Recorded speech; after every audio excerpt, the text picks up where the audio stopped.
All right, so we got Coach Lance Robinson here with Bonzi Community College. He is our head coach here. So, with that being said, I just want him to get into the background of his playing career and everything like that. Awesome. So, grew up just outside of Indianapolis, Indiana, in a small town called Danville. Trust me, not much to do in Indiana, but we definitely love our basketball. So that's kind of our love and passion. Started with the game.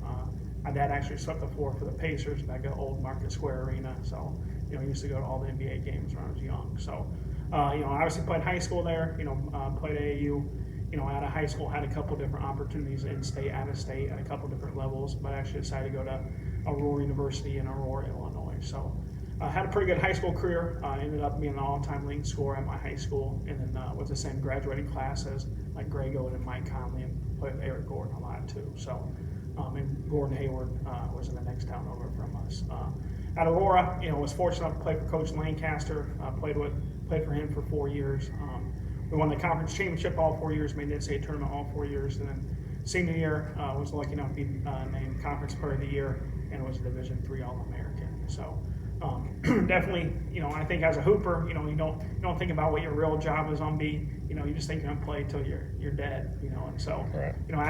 Out of college, didn't know what I want to do for sure, but Coach Lancaster, thought I'd be a good coach, so he got me on as a graduate assistant, so I got my master's there, and then was assistant coach there for 6 years. Obviously, 2 of those years was a graduate assistant, then 4 years as assistant, and then took over for him in 2016. He was a all-time, winningest coach there at 404 wins. So, they always say, never replace a guy they name the court after. So I'm not that smart because I took the job after him and was a head coach there for 3 years. We won the conference championship twice, made the state tournament twice.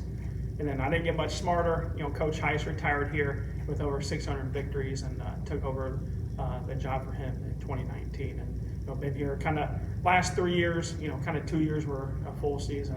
1 year was more of the COVID season. So I'm on my 4th year here at Waubonsie, 7th year as a head coach. Okay. All right, so being a college coach, what skills or mindsets are lacking for incoming freshmen at the college level? Yeah, obviously today's world's a little bit different just with social media, things like that. I think nowadays, younger, players just learn how to compete and maybe not getting that instant gratification. I think is one thing that they, try to work through, once they start college. Just knowing how to compete, knowing how to work hard, and I think, at a junior college, it's really important, where you have your returners where they're able to set the standard of, what it's like to compete, what it's like to, work hard, and hopefully, they bring those new guys with them. I think that's the most important thing, as a winning program, is just having that culture set of, how hard it is, and nothing's given to you. You got to earn everything. Obviously, you go into detail, of defense or offense or whatever. But I think definitely nowadays, the skill level is as good as it's ever been, in basketball and the athleticism, all that stuff. But just learning how to compete, learn how to handle adversity. Also communicating. I think it's very easy just to get on your phone and text or whatever. Get on Twitter, Instagram. So just learn how to communicate with each other and communicate in the right way. I think it's skills that you got to teach younger players, and I think if you get the right ones in your program, they take ownership of it and they continue to improve. So I think every generation's I have its challenges. Just like I did 20 years ago. Other people 40 years ago. So there's different stuff, but each generation you got to just kind of adjust and because at the end of the day, to win a championship takes what it takes. There's no easy path on that. It's just like losing weight. All right, so it takes what it takes. A lot of hard work, buy-in every day, and so there's always gonna be challenges. But I think once the players know you care about them as a person rather than a player, I think it becomes a lot easier. Yep. So the next one I wanted to get into is parents and information and student athletes and information, because a lot of people think they have all the answers, and we don't do anything but lose time when we do that, because if we're the people administering the answers that you seek, it'd just kind of be smart to come after me or you to understand what those rules and regulations are, so we can have you have a better experience when you're pursuing athletics. Yeah, definitely. A lot of information. I feel working with a lot of student athletes and their parents that first time it's their first kid kind of going through the process. So it's a lot of things thrown at them. Obviously, you do have like the NCAA eligibility, the NAIA eligibility. obviously Division III and junior college as well. But so a lot of information is thrown at them. Obviously if you get into the meat and potatoes of the grades, transfer and things like that, it's a lot of muddy water. So just as a student athlete and family, just trusting coaches. I think a lot of good coaches out there that try to do the best for you. And your sons and daughters. Just helping them. Whether it's at their school or another school. So as a coaching fraternity, I think we just have a bond where we just try to do what's best for the student athlete, try to help them, whether it's at our school or at another school, especially at the junior college level, because in the day we're only on coach students 1 or 2 years. So everything we can do to help student athletes, with that transfer process or helping them in eligibility, things like that. I think coaches try to do a lot into it. At the same time, we don't know everything as well. So if there's something we don't know, we always go to our ADs or superiors just to get clarification, just so we can help those student athletes. So I think coaching as a fraternity does a great job, but especially at the junior college level, just being clarifying what they need to do to be eligible, helping them. But it is a lot thrown at them. That first son or daughter that they have. And so I think parents. Whether they have an AU coach or someone they trust that can help them with that process is very beneficial. So my next one is scholarship offers versus interest, and please get into the time window that is very, very sensitive with that too. Yeah, I think at the beginning of any recruiting process, it's a vetting process on both sides. So, as a head coach, assistant coach, whatever, you're trying to identify players that fit, athletically first, and then you bring them in on campus. You want to get to know them, as people. You want to get to know their family. Just kind of vet them a little bit. Obviously learn about their academics, things like that. So, you first identify athletically. Secondly, kind of meet with them, character-wise, make sure they're a good fit, overall. And then from there, obviously, eventually, if the head coach wants them or assistant coach, you do offer, the student athlete. So there is a difference between interest, and offering that scholarship. There is times where they may feel like it's not the right fit. There's different times where coaches have texted players or called them, they didn't get back to them. At the end of the day, a coach got to know that he can trust you. All right, so if he can't trust you, or you're getting back to him as soon as they see it, they'd rather go somewhere else. Maybe the kid isn't as talented because they know they can trust them. Just like covering a pick and roll or being in the right spot on offense or defense. So a lot of things go into an offer. Not only athletically, academically, but I think trust is number one thing in any successful business. So I think that's the biggest thing in winning in sports is trust. With each other. So but there's different interests offering. We do have scholarships here at Wabanzi, so sometimes I'll put a timestamp on it, sometimes I won't. It's kind of just off, a feel, and different things like that. So, but really try to identify athletically first, bring them on campus, let them see it, see if they're really interested. If we feel we're comfortable with the student athlete and the family. At the end of the day, you learn a lot from the parents as well. So. We recruit the parents as much. We watch them when they come to games. Watch their son play, different things like that. So definitely a difference there. I think at the end of the day, you want people in your organization that you trust. That starts in the vetting process. So real plain and frankly here, just let people know how important the grades are and where they can take you, or how quickly they can derail a situation or a scholarship offer.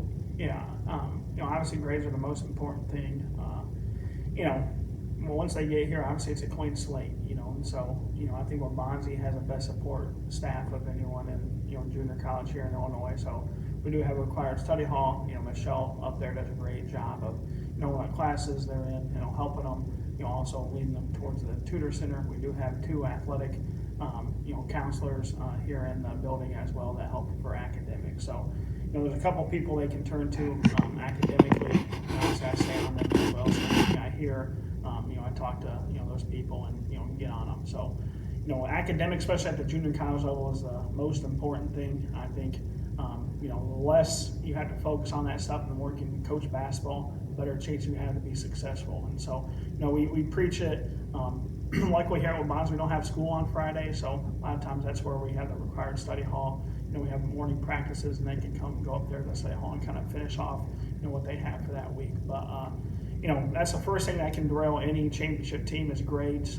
Also can hurt you and earn a scholarship as well. So, you want to use, basketball as a tool rather than have it use you. And the best way you can do that is through academics. You get a lot of academic money going on to four-year colleges, different things like that, from here. And, academics, it just helps you. It just helps you. And, like you talked about peer pressure, you show me your 5 best friends, you show me your future, and so, whoever you're hanging out with is gonna, have an impact on you. So you're gonna make sure you surround yourself with good people, and that type of thing. So, grades, who you hang out with, I think is very important, for your future. I don't think you understand that sometimes as a younger player, but, when you get older and stuff like that, I think it really shows, what your future is. So give me your best athletics or basketball story. Yeah, I think, I'm old now, so I don't remember any of my good stories as a player or anything like that. So it has to be coaching. So, kind of my first recruit I took as a head coach at Aurora was a kid from Wisconsin, Marcus Myers.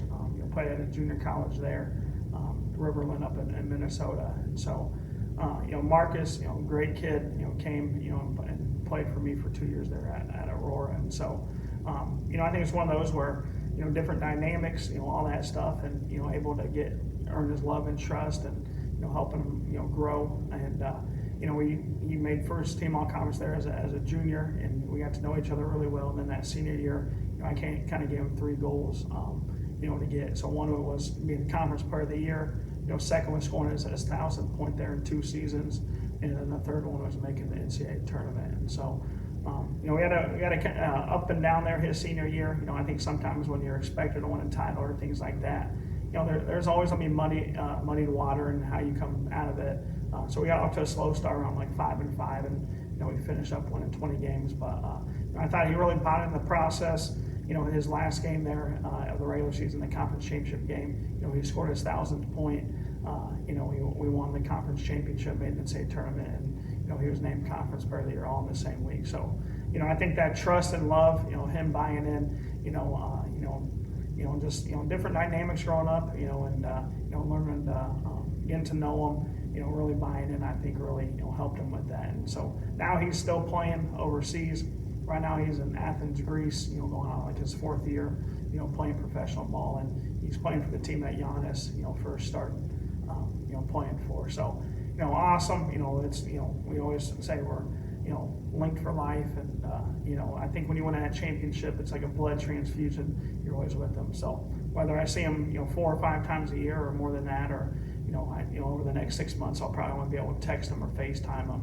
It's always goes from like a player-coach relationship to a friendship. And so obviously love him to death, and excited for him.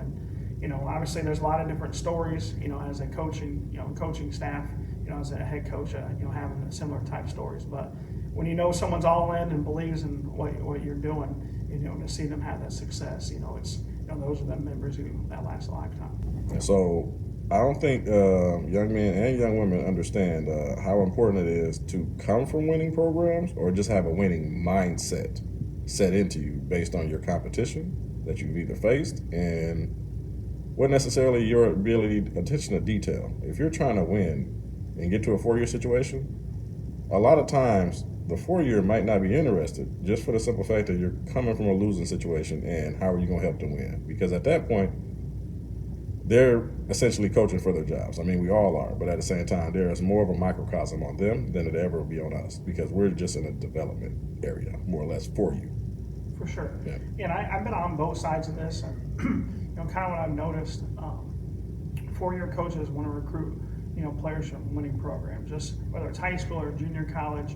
I think that's just a fact, and so, right now being at the junior college, if you're a 4-year school, you're looking at junior college programs. If a team may be, 5-25 or 10-20, there may be for sure maybe 1, possibly 2 kids they're recruiting off that team, but I want to go past that second person, to be honest, and so, you could be averaging 8-10 a game, but if your team's on 10-20, you're probably not getting the looks that someone that averaged 10 points per game that has won 22 games is getting. So from a losing program, a 4-year schools might be recruiting 1, possibly 2 at the most. If you're on a 20-win team or a 25-win team, there's probably 5 or 6 guys that are getting recruited, at those programs. So I think, coaches love players that come from winning programs. One, the buy-in, understanding the role, different things like that. I think that all comes, into play. And at the end of the day, it's really just habits. If you're a winner, you have great habits. You know how to come to practice as a pro. You know how to compete. You know how to get along with teammates. You build your teammates up. Different things like that. So, the game's not about you. In college, it's unique. 5 or 6 guys are average double figures. It's not like high school where only 1 or 2 guys get double-figure scores. There's 5 or 6 guys. Some nights it'll be your night, some nights it'll be someone else's. And so, buying into that winning culture, is huge. The greatest player ever, Michael Jordan, talks about all the time. North Carolina always joked that Dean Smith was the only one that could hold him under 20 points. But he got that team concept. Obviously that carried on to him. Of building his teammates up. Winning those championships in the NBA. So to piggyback off the last one, players in winning programs, how should the youth look at the players that may have come before them, not as an NBA or even a college level, just at the high school level, so that they build the proper habits, so that way they can get further with this game that we all love? Yeah, and we actually had this conversation the other day in practice, at the end of practice, and I think whatever you do, you want to leave a legacy, and so, as returners, we're pretty fortunate. We have, 4 guys that are kind of been in college for 3 years just because COVID, so it's their 3rd year in the program, and so, they need to take ownership, create those habits for a new young guy, and then, next year when they're at a 4-year show, they're coming back and watching, that person they mentored, and then, eventually that's going to continue to go on down the line, and so you're not only affecting one person, you're also affecting, down the road, over 20 years, type of situation. So I think having that clear picture of, it's bigger than you. Also, a younger player coming in or, a player coming in, you got to have a vision for them. So, you can talk about, someone that was a little bit ahead of them, maybe at a 4-year, a junior or senior that was in the same position as them, or, at the junior college level, this person was in your spot last year, they got a full ride offer type thing. So, having that vision for them, I think as a parent or a coach, the greatest parents or coach, see things that student athlete or their kids don't see, and put them in position, to be successful. But, to have that, you got to have that trust, and I think that takes, a lot of buy-in and, time and, getting them getting on the same page as that student athlete. But that clear picture, that legacy you can leave, that's what makes basketball so great. That able to, as a coach, teach life lessons through the game of basketball, and you make friendships. I mean, everyone loves to win and lose, but you carry on those friendships and bonds. Those last forever. What I want to touch on is mental health as far as the athletes goes, especially post-COVID. Yeah. I think that's obviously one of the new things that are coaches are dealing with.